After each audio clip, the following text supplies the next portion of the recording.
Ya, tadi ibu-ibu sudah memahami tentang arti dari eksploitasi anak ya Bu ya. Masih ingat ya Bu Heron ya? Masih Pak. Di buku pintanya kan ada. Jadi eksploitasi anak ini adalah pemanfaatan anak untuk tujuan memperoleh keuntungan ya Bu ya. Iya Bu. Keuntungan di sini berarti biasanya seperti apa Bu? Pocongan yang boleh duit Pak. Boleh duit Bu ya. Ya. Siapa lagi? Kerja Pak. Paling kerja ya berarti kebanyakan untuk keuntungan dari segi materi ya Bu ya, atau biasanya duit ya. Untuk lebih lanjutnya jenengan bisa lihat di saat sini ya Bu ya. Di sini secara garis besarnya ada alasan atau unsur eksploitasi terhadap anak ya Bu ya. Artinya di sini ada keuntungan yang ingin dicapai oleh si pelaku biasanya Bu ya. Dari secara materi ini ya Bu ya. Jadi memperoleh uang. Biasanya tadi contohnya suruh bekerja ya Bu ya. Terus kalau dari segi non materi ini ya Bu ya. Jadi tujuannya biasanya contohnya kayak anak suruh nikah ya Bu ya dengan orang yang kaya atau punya kedudukan, biar dengan harapan orang tuanya bisa terangkat derajatnya atau namanya ya Bu ya. Iya Pak. Itu contoh dari segi non materi ya Bu ya.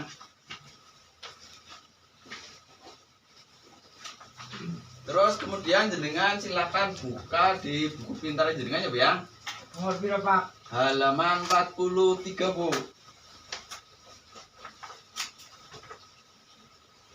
Pak Gabi maaf telat Pak. Oh ji monggo Bu Firman lebih ke belakang ya.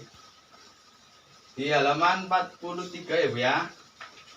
Di situ ada beberapa contoh eksploitasi terhadap anak yang mungkin biasa terjadi di lingkungan sekitar jenengan mungkin, atau mungkin jenengan sendiri yang melakukan ini Bu. Jenengan sering melakukan nggak Bu?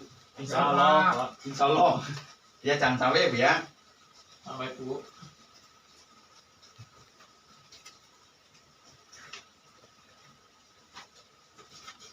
Nah di buku pintar jenengan itu ada contoh-contohnya. Yang pertama dari pemanfaatan tubuh ya Bu ya. Contohnya apa Bu di situ Bu?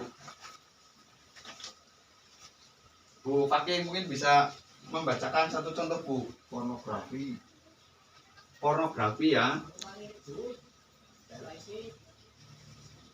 Terus ada lagi Ibu Sain. Pemanfaatan tubuh.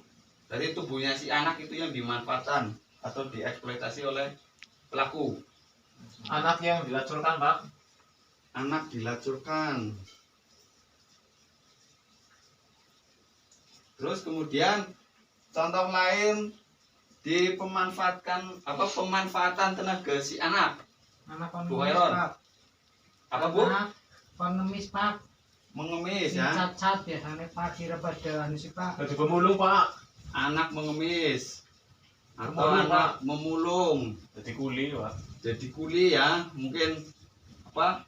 Pecongkek. Pecengkek ya. Pecengkek ataupun nyari batu biasanya seperti itu, atau pasir lah. Terus kalau dari pemanfaatan kepolosan atau keluguan anak, Didol Pak. anak Bayar utang. dijual ya. Anak dijual untuk bayar utang biasanya seperti itu ya. Terus apa lagi? Dibocokna Pak, sudah umur 12 tahun. Kawin. Membujuk. Dinikahkan. Nah, dari contoh-contoh ini, kesemuanya ini contoh perlakuan baik atau buruk Bu? Buruk Pak. Buruk ya. Ya. Berarti yang namanya eksploitasi anak, kita sepakati ya Bu ya, bahwa segala bentuk eksploitasi seperti yang dicontohkan itu adalah hal yang tidak dibenarkan, tidak diperbolehkan ya Bu ya. Apapun alasannya, baik untuk mencari keuntungan secara materi ataupun non materi, itu sangat tidak diperbolehkan. Karena itu dampaknya tadi kan jenengan sudah tahu banyak ya. Ya Pak. Jadi dampaknya juga ya bisa dibilang bisa parah. Terus kedua, itu jelas melanggar hukum yang ada di negara kita. Indonesia. Jadi sekali lagi kekerasan terhadap anak ataupun eksploitasi terhadap anak ini apapun bentuknya sekali lagi tidak diperbolehkan. Bolehkan.